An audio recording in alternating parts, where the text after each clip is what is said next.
नमस्कार साथियों, मैं नीतू ढाका एक बार फिर से आप सभी का स्वागत करना चाहूंगी आपके अपने परिवार एजुटेरिया यूट्यूब फैमिली पर। आज हम बात करने वाली है एचएमपीवी वायरस के बारे में, जो हाल फिलहाल सुर्खियों में बना हुआ है। सुर्खियों में इसलिए भी बना हुआ है क्योंकि भारत के अंतर्गत इसके 3 केस डिटेक्ट किए जा चुके हैं। और चाइना की अगर हम बात करते हैं तो चाइना के अंतर्गत एक पैंडेमिक सिचुएशंस क्रिएट होने की संभावना है। हालांकि अभी तक डब्ल्यूएचओ या फिर चाइना ने ऑफिशियली इस बात को सामने नहीं रखा है। वहां से जो वीडियोस आ रही हैं, वहां से जो इन्फॉर्मेशन आ रही है, उनमें हम बहुत आसानी से देख पा रहे हैं कि वहां के जो अस्पताल हैं वो मरीजों से भरे हुए हैं। वहां के जो शमशान घाट है वो भी लाशों से भर चुके हैं। तो जानते हैं इसके बारे में सब कुछ, और आपकी क्या राय है चाइना को लेकर के कमेंट सेक्शन में एक बार जरूर बता दीजिएगा। चलिए, तो साइंटिफिक बेसिस पर इसके बारे में जानते हैं, हर एक पहलू को यहाँ पर कवर करने की कोशिश करेंगे। तो सबसे पहले अगर मैं भारत की बात करती हूँ तो भारत के अंतर्गत जो सबसे पहला केस है, सबसे पहला मामला 3 महीने की एक छोटी बच्ची, 3 महीने का यानी न्यू बॉर्न बेबी आप कह सकते हैं, 3 महीने की जो बच्ची है उसको ब्रोंकाइटिस न्यूमोनिया से वो पहले ही ग्रसित थी। उसके बाद उसको एचएमपीवी वायरस को भी डिटेक्ट किया गया है। दूसरा मामला जो आया है 8 महीने के एक शिशु का है, जिसको 3 जनवरी 2025 को परीक्षण पॉजिटिव आया था। और उसके बाद से इंडिया में भी इसके लिए कि भाई आप लोग सैनिटाइजेशन या फिर इस तरीके की चेतावनियां दी जा रही हैं।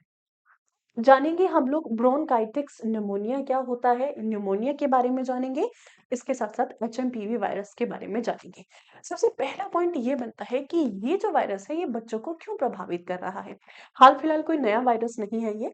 सबसे पहले 2001 में डिटेक्ट किया जा चुका है ऑलरेडी ये, यानी कि लगभग आज से मैं कहूँ तो 24 साल पुराना ये वायरस है, जिसको हम 24 साल पहले ही डिटेक्ट कर चुके हैं। तो इसके बारे में जानते हैं किस तरीके का वायरस है और कैसे ये हमें प्रभावित करता है। बच्चों के अंदर या फिर बूढ़ों के अंदर सबसे ज्यादा केस केस देखने को यहाँ पे मिलते हैं। ऐसा क्यों है, क्या सिनेरियो है, पेशेंस के साथ लास्ट तक देखिएगा। इस एक एक पॉइंट को हम लोग यहाँ से क्लियर करते हुए चलेंगे। देखो, चाइना जो है कंप्लीटली अलर्ट मोड पर है। अभी तक ऑफिशियल डिक्लेरेंस ये नहीं हुआ है कि भाई चाइना के अंदर किसी भी तरीके की ऑफिशियल इमरजेंसी अभी डिक्लेयर नहीं हुई है। डब्ल्यूएचओ का कोई स्टेटमेंट अभी इसके बारे में नहीं आया है। अब हम बात करते हैं, सबसे पहले कोरोना के बाद चीन को एक और वायरस ने अपनी चपेट में ले लिया है। ये आपके न्यूज़ के सुर्खियों में आप लोग देख ही रहे होंगे कि चीन में फिर से, ये किस लिए महत्वपूर्ण है इस समय पर ये जानना ज़रूरी है। चीन में फिर से कोरोना जैसा नज़ारा देखने को मिल रहा है। अस्पतालों में जो है मरीजों की भीड़ है, शमशान घाट भर चुके हैं। चाइना के अंदर सबसे इम्पोर्टेंट पॉइंट कि इस तरीके की जो डिजीज़ेज़ है, तब हम कोविड-19 डिजीज़ की बात करते हैं, जिसका पैथोजन था सार्स-कोव-2। तो इस तरीके के जो वायरल आउटब्रेक है वो बार-बार चाइना से क्यों हो रहे हैं? इस तरीके के आउटब्रेक वहाँ पर देखने को क्यों मिलते हैं? तो हाल फिलहाल में जो चाइना के अंदर आउटब्रेक है, एचएमपीवी, इन्फ्लुएंजा ए, माइकोप्लाज्मा न्यूमोनिया या फिर व्हाइट लंग डिजीज, इवन अगर हम बात करते हैं कोविड-19 की भी प्रभाव चीन के अंतर्गत देखने को मिल रहे हैं। तो ये मल्टीपल स्ट्रेन है जो वहाँ के लोगों के अंतर्गत देखने को मिल रहे हैं, और स्पेसिफिकली यहाँ पर जो बच्चे हैं या फिर जो बूढ़े हैं वो यहाँ पर प्रभावित हो रहे हैं। सबसे ज्यादा ये बच्चों को प्रभावित कर रहा है। मैंने ये कहा कि भाई ये जो सिचुएशंस है, ये जो वायरस है या फिर ये जो बैक्टीरिया है, सबसे ज्यादा बच्चों को प्रभावित कर रहे हैं कि इम्यूनिटी बहुत कम होती है।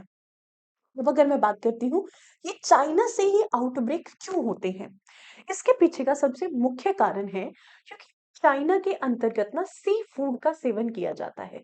और आप सभी जानते हो सी फूड में क्या आते हैं, सी फूड में स्पेसिफिकली अगर हम बात करते हैं, और बहुत बार ये क्या करते हो, सी फूड को तभी खाते हैं उसके अंदर कोई भी एक्टिव एंटीजन, यानी कि कोई भी सक्रिय रोगजनक हो सकता है, जो पकने के समय पर उसको उस तरीके से मतलब जो प्रिकॉशंस लेनी चाहिए या फिर जो क्वेश्चंस लेनी चाहिए, जैसे आपने पढ़ा है कि अगर हम कभी भी अगर मीट खाते हैं या फिर नॉनवेज फूड खाते हैं, तो डब्ल्यूएचओ ने एक डिक्लेरेशन दिया हुआ है कि 70 डिग्री सेल्सियस तापमान से ऊपर अगर आप किसी भी ईटेबल आइटम को बेक करते हैं या फिर पकाते हैं, उसके अंदर कोई भी किसी भी तरीके का वायरस हो या फिर कोई भी सूक्ष्म जीवाणु हो, वो नष्ट हो जाता है। तो इस तरीके की सिचुएशन हमेशा नहीं बनी रहती है कि वो इतने सारे एहतियात बरतें। तो ये एक बहुत बड़ा रीज़न है कि चाइना के अंदर बार-बार आउटब्रेक्स आते रहते हैं और नए-नए स्ट्रेन्स आपको देखने को मिलते हैं। क्योंकि सी फूड खाते हैं, सी फूड में केकड़ा हो गया, फिश हो गए, स्नेक हो गए, डॉग हो गए, यानी कि ये वहाँ पर मेनली हमारी तरह रोटी-चावल वो नहीं खाते हैं, दाल-भात वो नहीं खाते हैं, है ना? तो वो क्या खाते हैं, वो सी फूड का सेवन करते हैं, ये सबसे बड़ा कारण है। और ये पॉइंट ध्यान रखना है। नाउ मोस्ट इम्पोर्टेंट, एचएमपीवी के बारे में जानते हैं कि एचएमपीवी है क्या? एचएमपीवी की फुल फॉर्म है ह्यूमन मेटा न्यूमो वायरस। ये जो एचएमपीवी वायरस है, ह्यूमन मेटा इम्यूनो वायरस की अगर मैं बात करती हूँ, ये एक ऐसा वायरस है जो हमारे श्वसन तंत्र को प्रभावित करता है। श्वसन संबंधी रोग हमारे शरीर के अंतर्गत ये उत्पन्न करता है, पैदा करता है। वो सामान्यतः सर्दी जुकाम के समान हल्के संक्रमण पैदा करता है। ये अक्सर बच्चों को, बुजुर्ग को या फिर ऐसे लोग जिनकी जो रोग प्रतिरोध क्षमता या फिर जिनकी रोग प्रतिरोधक प्रणाली जो होती है वो कमजोर होती है, ऐसे लोगों को अक्सर ये प्रभावित करता है। ऐसे ही आपने कोविड-19 के टाइम पर देखा होगा कि ऐसे लोग जिनकी जो रोग प्रतिरोधक क्षमता थी या फिर अगर हम इम्यूनिटी की बात करते हैं, इम्यूनिटी वीक थी, वो लोग जल्दी इस तरीके के रोगों से प्रभावित तो होते हैं। वायरल आउटब्रेक हो या फिर कोई भी रोग विषाणु के कारण हो रहा है या जीवाणु के कारण हो रहा है, बहुत आसानी से ऐसे लोग को प्रभावित करते हैं क्योंकि उनके शरीर के अंतर्गत एंटीबॉडी का निर्माण नहीं होता है। होता है तो एंटीबॉडी जो होती है कमजोर होती है। चलिए बात करेंगे एचएमपीवी वायरस की। तो ये जो वायरस है इसकी थोड़ा-सा हिस्ट्री देख लेते हैं। सबसे पहले ये 2001 में इसको पहले ही आइडेंटिफ़ाई कर लिया गया था। 2001 में ये नीदरलैंड के अंतर्गत सबसे पहला केस देखने को मिला था और इसको डिटेक्ट करने के लिए जो परीक्षण है, किस परीक्षण का इस्तेमाल किया गया था, तो ये है आपका सिंपली अगर हम बात करते हैं आरएटी-पीसीआर, ठीक है? आरएटी-पीसीआर टेस्ट है, परीक्षण है, जिस परीक्षण के माध्यम से इस वायरस स्ट्रेन का पता लगाया जाता है क्योंकि वायरस किस तरीके का है, ये भी आपका सिंगल स्ट्रैंडेड एक सिरे वाला आरएनए है। इसके अंतर्गत सिंगल स्ट्रैंडेड आरएनए पाया जाता है और सिंगल स्ट्रैंडेड आरएनए का मतलब क्या है? एक ऐसा वायरस जिसका जो आनुवांशिक गुणधर्म है, वो एक सिरे वाला आरएनए है। तो इसके अंतर्गत आपको एक सिरानुमा सिरानुमा संरचना वाला आरएनए देखने को मिलता है। ठीक है? अब ये नेगेटिव आइसोलेशन से बना है। ठीक है? तो नेगेटिव आइसोलेशन से बना है, नेगेटिव एस आइसोलेशन इसकी है। अब देखिएगा, तो सिंगल स्ट्रैंडेड आरएनए वाला है और जितने भी आरएनए वायरस होते हैं, रेट्रो क्लास के अंतर्गत जिनको हम रखते हैं, रेट्रो वायरस होते हैं, ये हमारे शरीर के लिए ज़्यादा घातक होते हैं, ज़्यादा खतरनाक होते हैं। तो अब ये जो वायरस है, इसके और थोड़ा-सा डिटेल में जानते हैं, इसके पैथोजन क्या है, जीनस क्या है, फैमिली क्या है। तो सबसे पहले अगर हम रोगजनक की बात करते हैं, किसके कारण से रोग होता है, यानी कि इसका कारक कौन है? तो इसका जो कारक है, वो है मेटा न्यूमोवायरस। इसके जीनस की अगर हम बात करते हैं, एचएमपीवी का जो जीनस है दैट इज मेटा न्यूमोवायरस। वहीं परिवार की बात करते हैं तो न्यूमोविरिडे फैमिली से ये बिलोंग करता है। किस प्रजाति में ये आता है, किस स्पीसीज के अंदर ये आता है, तो ह्यूमन मेटा न्यूमोवायरस स्पीसीज है, प्रजाति है, जिसके नाम पर इसको नाम क्या दिया गया है, एचएमपीवी वायरस, एचएमपीवी विषाणु के नाम से हम इसको जानते हैं। वहीं अगर हम बात करते हैं, इसकी अभी तक कोई भी पर्टिकुलर वैक्सीन अवेलेबल नहीं है। ये जो वायरस है 2001 से इसकी हिस्ट्री है, हालांकि अभी तक किसी भी प्रकार का इसका एक इस क्योर करने के लिए पर्टिकुलर वैक्सीन या फिर पर्टिकुलर दवाइयां नहीं है, बस इसकी रोकथाम की जाती है। अभी तक वैक्सीन नहीं बनी। अब ये पैंडेमिक सिचुएशन क्रिएट कर रहा है चाइना के अंदर, हो सकता है कि अब इसकी वैक्सीन बना ली जाए। नाउ इसका जो इंक्यूबेशन टाइम पीरियड है यूजुअली ये 3 से 5 दिन का होता है। 3 से 5 दिन के अंदर अगर ये अपना घातक रूप धारण कर ले तो इंसान की मृत्यु तक भी हो जाती है। क्योंकि किसको प्रभावित करता है? ये प्रभावित कर रहा है हमारे श्वसन तंत्र को, और अगर श्वसन यानी कि सांस ही इंसान नहीं ले पा रहा है तो जिंदा कैसे रहेगा? तो इसका इंक्यूबेशन टाइम पीरियड जो है वो 3 से 5 दिन का है। चलिए, अब इसके सिम्टम्स क्या है कि ये लोगों को कैसे-कैसे प्रभावित कर रहा है? तो क्या-क्या सिम्पटम्स हो सकते हैं कि नाक का बहना, बहुत ज़्यादा छींकें आना, छींक के साथ-साथ कफ हो जाना, गले में बहुत ज़्यादा जकड़न हो जाना, गले में भारीपन होना, ना खराश खर इस तरीके की सिचुएशन होती है, खर-खर जैसे सिचुएशन हो जाए, है ना? गले में सूजन आ जाना, इसके अलावा अगर हम बात करते हैं बुखार हो जाना, फीवर, इवन स्किन पर रैशेज़ तक भी यहाँ से देखने को मिल सकती है। साँस रुक के साँस आना, शॉर्टनिंग ऑफ ब्रीथिंग, जिसमें इंसान को साँस लेने में तकलीफ होने लगती है, गले में खराश हो जाना, गले में दर्द होना, गले में सूजन होना, है ना? तो कंजेशन हो जाती है, जो हमारी श्वसन नलिका होती है, श्वसन नलिका के अंदर कंजेशन हो जाएगा, या फिर श्वसन नलिका के अंदर स्वेलिंग आ जाती है, सूजन आ जाती है, जिसके कारण से इंसान जो है साँस नहीं ले पाता है, और यही सब लक्षण आपको अक्सर न्यूमोनिया में या फिर ब्रोंकाइटिस न्यूमोनिया की अगर हम बात करते हैं, उसके अंतर्गत भी देखने को मिलते हैं। लगभग जैसे आपने अस्थमा में भी इस तरीके की सिचुएशंस आपने देखी होगी। तो ये तो बात हो गई एचएमपीवी। ये किस तरीके से फैल सकता है? इसके मोड ऑफ ट्रांसमिशन क्या है? तो एक तो ये खाँसने से फैल सकता है, छींकने से फैल सकता है। खाँसने, छींकने से कैसे? यानी कि अगर कोई इंसान इससे पीड़ित है और आप उसके आस-पास बैठे हो, वो खाँस रहा है, छींक रहा है, तो उसका जो बॉडी फ्लूइड है, वो कहाँ पर आ गया है? बॉडी फ्लूइड वायरस के साथ, इस वायरस के स्ट्रेन के साथ वो हवा में आ गया और जिसके माध्यम से आप तक पहुँच जाएगा। आप उसके डायरेक्ट कॉन्टैक्ट में आ रहे हैं, ठीक है? किसी भी नज़दीकी व्यक्तिगत संपर्क, जैसे छूना या फिर हाथ मिलाना, उसके हाथ में वायरस है, आपने हाथ मिला लिया, आदि, इस तरीके की सिचुएशन। या फिर अगर हम बात करें वायरस वाली वस्तुओं को छूना और फिर अपने मुँह, नाक या आँखों को छूना। तो ऐसे ही सिचुएशन कोविड-19 पे भी देखी थी। कोई भी वायरस हो, अगर वो कम्युनिकेबल है, संक्रमण रोग है, तो यही माध्यम होते हैं स रोगों के। अब यहाँ पर दिया हुआ है नज़दीकी व्यक्तिगत संपर्क। अब इसमें क्लोज़ पर्सनल कॉन्टैक्ट तो दिया गया है, बट ये कभी भी सेक्सुअल कॉन्टैक्ट के थ्रू नहीं फैलेगा। सेक्सुअल कॉन्टैक्ट के थ्रू नहीं फैलेगा, क्योंकि यह श्वसन संबंधी रोग है। ये हमारे किस अंग को प्रभावित करता है? ये हमारी रोग प्रतिरोध क्षमता को प्रभावित कर रहा है, ये हमारे फेफड़ों को प्रभावित कर रहा है, ये वायु कुपिकाओं को प्रभावित कर रहा है, ये ट्रैकिया श्वसन नलिका को प्रभावित कर रहा है। तो ये मुख्यतः हमारे श्वसन तंत्र को प्रभावित करता है। चलिए, यहाँ पर ये जो एचएमपीवी है, ये इसके बेसिक चीज़ें थी जो आपको पता होनी चाहिए। सबसे इम्पोर्टेंट पॉइंट, मैंने बहुत सारी वीडियोज़ देख ली। वीडियोज़ में बहुत सारी चीज़ें बताई गई हैं कि कैसे फैल रहा है, कि आपको क्या करना चाहिए, है ना? बट इसके पीछे का कारण क्या है कि क्यों ये बच्चों को प्रभावित कर रहा है? इस तरीके का साइंटिफिक रीज़न अभी तक कोई नहीं बता रहा है। तो बात कर लेते हैं इस चीज़ की। देखो, मैंने कहा था कि ये अक्सर छोटे बच्चों को या फिर बूढ़ों को, वृद्ध लोगों को, या फिर ऐसे लोग जिनकी रोग प्रतिरोध क्षमता कमज़ोर है, उनको प्रभावित कर रहा है। इसके पीछे का कारण क्या है? बस कोई ज़्यादा घबराने की बात नहीं है। बहुत ज़्यादा घबराने की बात नहीं है।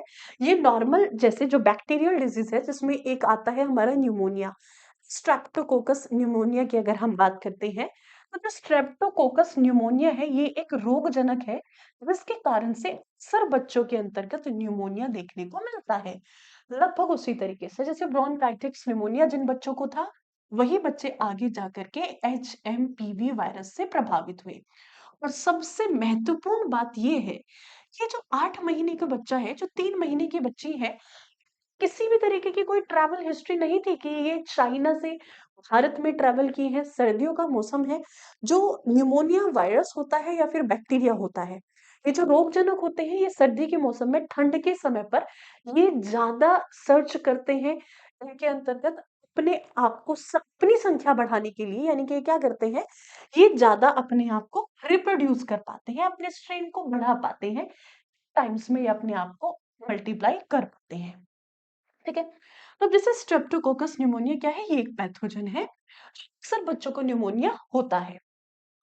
न्यूमोनिया से बचने के लिए बच्चों को बचपन में ही वैक्सीन लगानी शुरू कर देते हैं। जैसे सबसे पहले आपने एक वैक्सीन के बारे में सुना है, जिसको ट्रिपल वैक्सीन कहते हैं, है ना? डीपीटी, जैसे डीपीटी की अगर हम बात करते हैं, डीपीटी एक ऐसी वैक्सीन है जो बच्चों को लगा दी जाती है, किससे बचाने के लिए?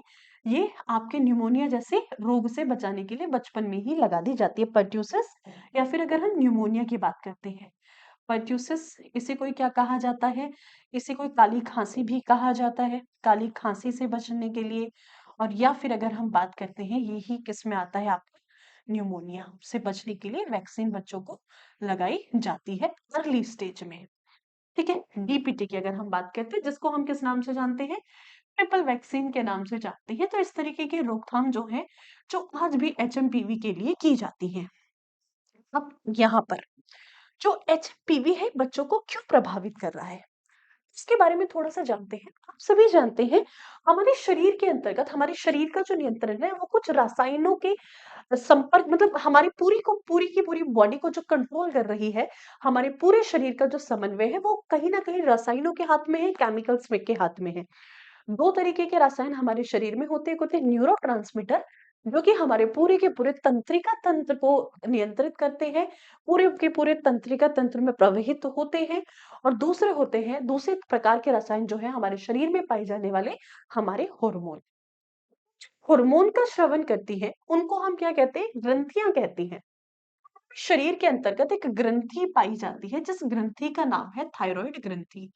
और ये जो ग्रंथि है, ये ग्रंथि कहाँ पर पाई जाती है, तो दिल के बिल्कुल पीछे होती है। हमारी छाती में जो हमारा दिल है, मध्य में बिल्कुल दिल है, और इस दिल के बिल्कुल पीछे ये जो देख रहे हो, तो दिल के बिल्कुल पीछे एक ग्रंथि होती है, जिस ग्रंथि को हम थायराइड ग्रंथि के नाम से जानते हैं।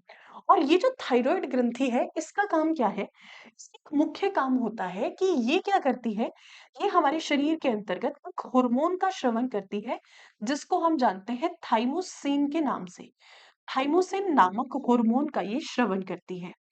और यही जो थाइमोसिन हार्मोन है, ये क्या करता है, हमारे शरीर के अंतर्गत टी लिम्फोसाइट, ये क्या करता है, हमारे शरीर के अंतर्गत टी लिम्फोसाइट जो होती है, एक प्रकार की डब्ल्यूबीसी है, श्वेत रक्त कोशिकाएं हैं। हमारे शरीर के अंतर्गत ये क्या करता है, टी लिम्फोसाइट को परिपक्व करने में मदद करता है। तो आपको पता है, जो रोग प्रतिरोधक क्षमता है हमारे शरीर की, वो कहीं ना कहीं श्वेत रक्त कोशिकाओं के ही कंट्रोल में है, डब्ल्यूबीसी के ही कंट्रोल में है। और श्वेत रक्त कोशिकाओं में सबसे इंपॉर्टेंट जो हमारी रक्त कोशिका है, वो है लिम्फोसाइट। और यही लिम्फोसाइट आगे जाकर के क्या बनाती है, हमारे शरीर के अंतर्गत, हमारे शरीर के अंतर्गत एंटीबॉडीज का निर्माण करती है। ठीक है, दो प्रकार के लिम्फोसाइट होती है, एक टी लिम्फोसाइट और एक होती है बी लिम्फोसाइट। तो इन टी और बी लिम्फोसाइट में जो टी लिम्फोसाइट है, इनको परिपक्व बनती कहाँ पर है, टी लिम्फोसाइट का निर्माण कहाँ पर होता है, निर्माण तो अस्थि मज्जा के अंदर होता है।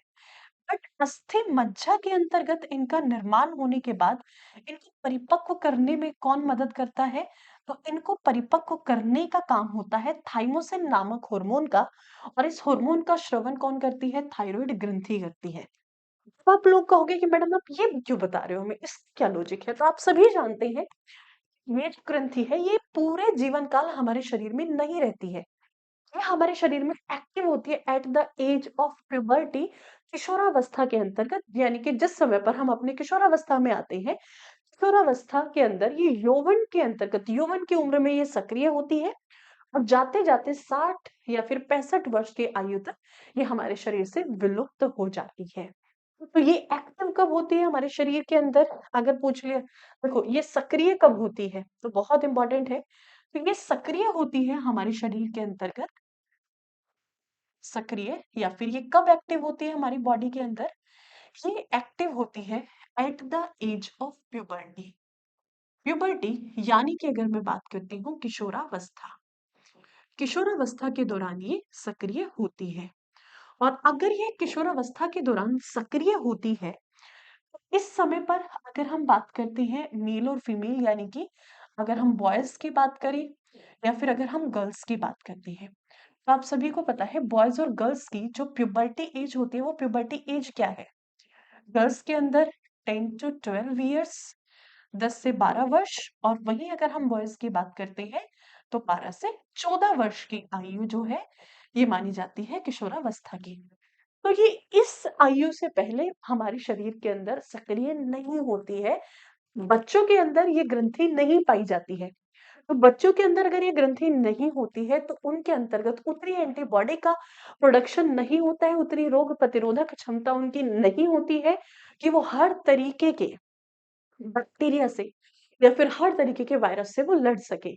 और इसीलिए सबसे ज़्यादा उनके अंतर्गत श्वसन संबंधी रोग है, क्योंकि श्वसन रोगों से लड़ने के लिए अभी उनके शरीर के अंतर्गत जो एंटीबॉडी का निर्माण होना था, एंटीबॉडी का निर्माण नहीं हुआ है।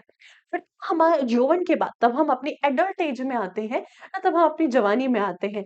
उस समय पर हमारे शरीर में रोग कम होते हैं। अक्सर-अक्सर जैसे अगर हम बात करते हैं महिलाओं के अंदर 50-55 की एज में जाते-जाते ये जो ग्रंथि होती है विलुप्त होनी शुरू हो जाती है, और पुरुषों के अंतर्गत लगभग 60-65 वर्ष तक जाते-जाते ये जो ग्रंथि है विलुप्त हो जाती है।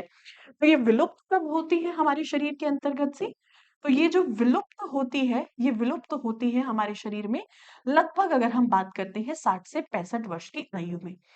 इस समय पर फिर आप जैसे देखोगी तो जैसे-जैसे वृद्धावस्था में कोई भी इंसान पहुँचता है, तो उसके अंदर और भी ज़्यादा रोग शरीर में बढ़ने शुरू हो जाते हैं, क्योंकि उनकी जो अपनी प्रतिरोधक क्षमता है, वो कम होनी शुरू हो जाती है, वो प्रभावित हो जाती है। तो ये सबसे बड़ा कारण है, अब इससे बचा कैसे जा सकता है? तो हम क्या कर सकते हैं, अगर हमारे शरीर के अंतर्गत एंटीबॉडी का तो निर्माण कम हो रहा है प्राकृतिक रूप से, तो यहाँ पे कुछ प्रिकॉशंस लिए जा सकते हैं। जैसे अगर हम बात करें, अगर आप बाहर जा रहे हो, तो मास्क पहनना शुरू कर दीजिए। हाथों को सैनिटाइज़ेशन, ठीक है? हाथों को धोने के लिए जो रूल्स हैं, वो 5 स्टेप में हाथ धोने होते हैं, वो पाँचों स्टेप को आप फ़ॉलो करो। इसके अलावा सैनिटाइज़ेशन का इस्तेमाल करो। जितना ज़्यादा अपने सराउंडिंग्स को सैनिटाइज़ रखोगे, अपने आप को सैनिटाइज़ रखोगे, तो मुँह और हाथ को कम से कम छुओ, नाक को और मुँह को कम से कम छुओ, और फेस को टच करने से पहले एक बार हाथ को धो लो, उसके बाद ही आप फेस को टच करो। और जैसे विटामिन सी की हम लोग बात करते हैं, विटामिन ए की हम लोग बात करते हैं, उसका सेवन अपने खाने के अंदर बढ़ा दो। ज़्यादा से ज़्यादा विटामिन ए, क्योंकि आपको पता है विटामिन ए क्या करता है हमारे शरीर के अंतर्गत? एंटीबॉडी के निर्माण, डब्ल्यूबीसी के निर्माण में मदद करता है। विटामिन ए और विटामिन सी का सेवन अपने खाने के अंतर्गत बढ़ा दीजिए, जो आपकी रोग प्रतिरोध क्षमता आपके शरीर के अंदर, जो आपकी इम्यूनिटी है, उसको स्ट्रॉन्ग बनाने की काम करेगा। और प्रिकॉशन कहते हैं, precaution is better than the cure. तो अब देखिए, चाइना हमारे से छिपा रहा है, पूरे विश्व से क्या छिपा रहा है? ऐसे स्टेटमेंट बहुत बाहर आ रहे हैं सामने। तो कमेंट सेक्शन में ज़रूर बताइएगा आपकी क्या राय है? तो क्या एचएमपीवी के बारे में आप लोगों को इन्फॉर्मेशन कैसी लगी, और कितना आप लोग एहतियात बरतने वाले हैं? ये ध्यान रखिएगा, कमेंट सेक्शन में ज़रूर बताइएगा। मिलते हैं आप लोगों से कुछ और महत्वपूर्ण बिंदुओं के साथ, तब तक के लिए आप लोग अपना ख्याल रखिएगा। जय हिंद।